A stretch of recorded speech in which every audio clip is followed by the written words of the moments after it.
All right, Rachel, hi. Good morning. Good morning, Rachel. All right, let's get to it. So I'm getting married next year. Okay. Congratulations. And, well, thank you.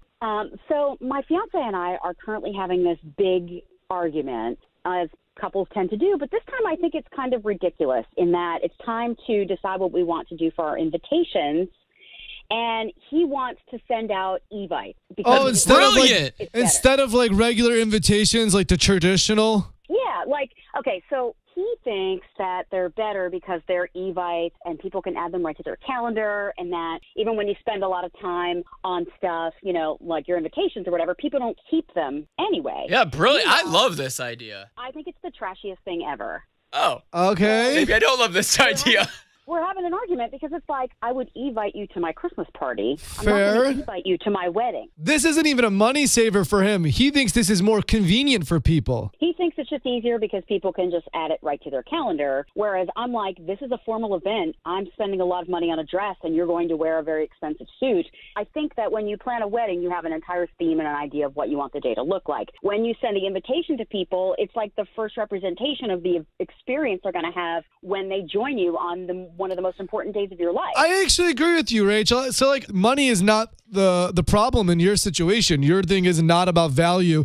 It's about what you like for your wedding. Like, for us, we didn't do invitations, but we did save the dates, and we handmade our save the dates. And it was like kind of like a message in the bottle with a little bit of sand. And it really encompassed our theme of what we were trying to, and the feeling we were trying to have with the wedding. Whether people kept it or not, but it was really about setting the feeling of what we wanted with the wedding. Yeah.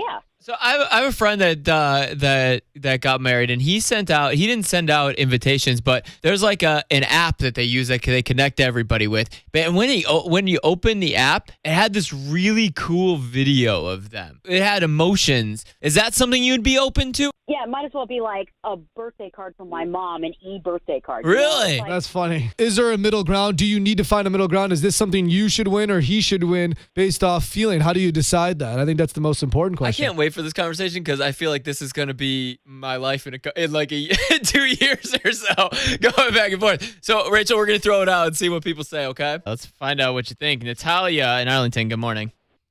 Good morning. All right. Traditional or electronic?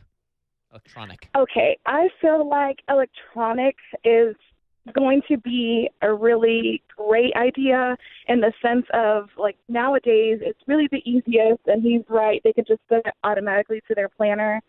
And honestly, I just recently got married, and all the invitations I sent out, most people, like a week until the wedding, were like, hey, I left my invitation. Can you just send me a text on where it's going to be and the time? It's funny. That's so funny. I said that yesterday when we were talking about this a little bit because I was like, I've moved every year for the past 3 years. Nobody would have, I've never be able to go to the wedding. I think that's a really solid point. Other than I'm old school, I write my calendar out every single day.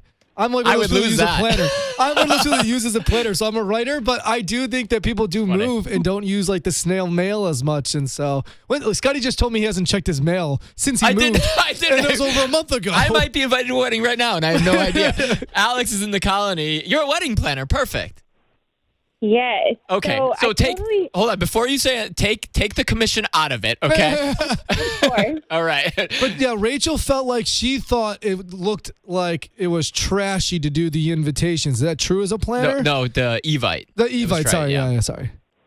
I think it totally depends. I think there is a time and place for E-Vites, especially if you're on a low budget or if you're planning a wedding in a super short amount of time. Okay. But if money isn't an issue, and it sounds like she's, got a year at least before the wedding, I agree. I think it's kind of tacky. It sounds like she's spending a lot of money on this wedding, and this is the first thing people are going to see. It kind of sets the tone for what kind of event it's going to be. And I get the whole, it's easier if you do the E-Vite for your guests. But you can always put your website on the invitation so they can go to your website and all that good stuff. As an expert, you think it's the traditional way is still really nice and formal? Yeah, absolutely. I mean, you get to, have those invitations on the wedding day. Your photographer takes detailed photos of them.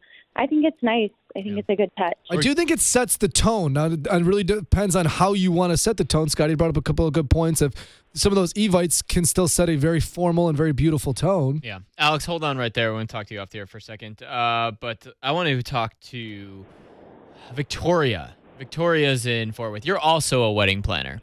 Yes, I am. You have the ultimate middle ground here.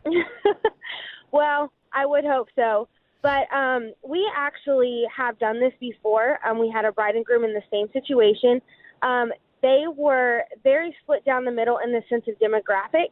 So they had a lot of young people with their wedding party, and they also had a lot of older generation who like to send the RSVP in. What you can actually do is a lot of invitation designers now can actually make a PDF version of your invitation, and then what they can do is they can link that to an E-Vite, and you can then link that and send that to the guest as well if you wanted to send both. So you can send both. Yes, you can send both, and it is a great option due to the fact. Is it way more expensive? I know the budget wasn't her problem, but most people planning a wedding have a budget, and they are generally concerned about it. Is it way more money to find a middle ground on the invitation like that? Not if you go through an actual invitation designer. You're going to pay about the same. Okay, cool. If you get too frilly, then yeah. If you're doing a 6-piece invitation set, yeah. But most of the time, a digital designer of your invitations and they'll print them is about $250 an invitation, which is pretty standard. Cool. That's awesome, Victoria. Thank you so much. Hey, hold on one second. We're gonna get you some 98 Degrees tickets because I feel awesome. 98 Degrees. Go ahead and they sing the ultimate wedding songs anyway. So. Yes. Yeah, we're gonna send you the concert. Hold on one second for this. Amara had a good one too. That was kind of a middle ground too, and a couple people said this, so I want to mention it. Send traditional invites to important guests, like I think they mean the family members and things like that. Because otherwise, someone who they think is gonna keep it. Yeah. Otherwise, you don't want to be like, oh, you got the paper one. You're the important guest. Got it. Sure. Okay, never mind. Give me that gift back. It's fine.